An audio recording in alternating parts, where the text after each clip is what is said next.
देखिए, प्रधानमंत्री जी का जो भी ट्रैक रिकॉर्ड अब तक रहा है, आप देखिए कि किसी भी इंसान के साथ जाति के आधार पर, धर्म के आधार पर, लिंग के आधार पर कभी भी कोई भेदभाव नहीं हुआ है।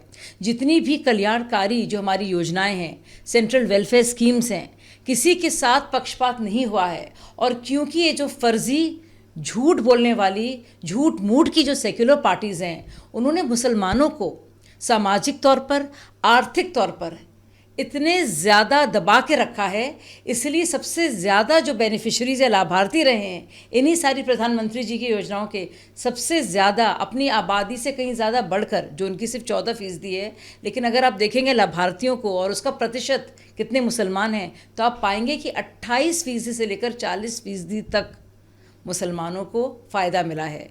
तो प्रधानमंत्री जी ने कभी भी हिंदू मुस्लिम की राजनीति नहीं की है।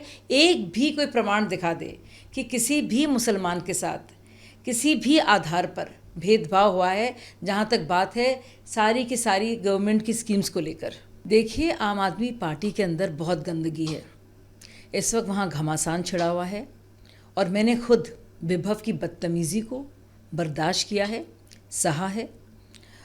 उनकी क्या असलियत है, क्या उनका चरित्र है और चेहरा इस पार्टी का, वो सामने आ रहा है और धीमे धीमे सारी परतें जो हैं खुल रही हैं और लोग समझ पा रहे हैं कि कितनी गंदगी और बद तहज़ीबी इस पार्टी में है।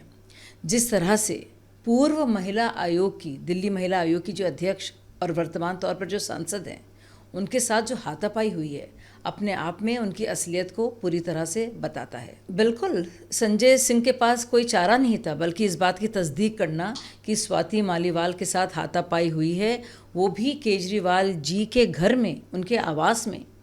अब ये बड़ा सवाल है कि कैसे विभव अरविंद केजरीवाल से पूछे बगैर ऐसे ही मारपीट कर देगा। मतलब जिस तरह से मैं सुन रही थी संजय सिंह की सारी बातों को, वो यकीन करेगा कि स्वाति मालीवाल घर आती हैं और यकायक उनको कोई पीटने लगता है। विभव जो कि पिए रहा है हमेशा से। सोनिया गांधी जी ने इतना भी सही नहीं समझा कि राम मंदिर के में प्राण प्रतिष्ठा के मौके पर वो कम से कम वहाँ जाती हैं। उन्होंने जो न्योता दिया गया था उसको भी ठुकराया और राम मंदिर बनने के उस भव्य मौके का भी उन्होंने पूरी तरह से बहिष्कार किया। पूरी तरह से सही है, ये पूरा एक इमोशन है, एक जज्बात है और वो पूरी तरह से मोदी जी के लिए है। कोई है नहीं आसपास। ये जो रिश्ता है मोदी जी का हर एक देशवासी के साथ, ये एक विश्वसनीयता का रिश्ता है, एक मोहब्बत का रिश्ता है और लोग जानते हैं कि मोदी जी को फ़िक्र है और इस बार लोग अपने परिवारों को वोट देना चाहते हैं, कुछ चंद ख़ानदानों को नहीं। तो वो जानते हैं मोदी जी को वोट देने का मतलब है वो अपने परिवार को वोट देंगे और इसीलिए मोदी का परिवार ही जीतेगा।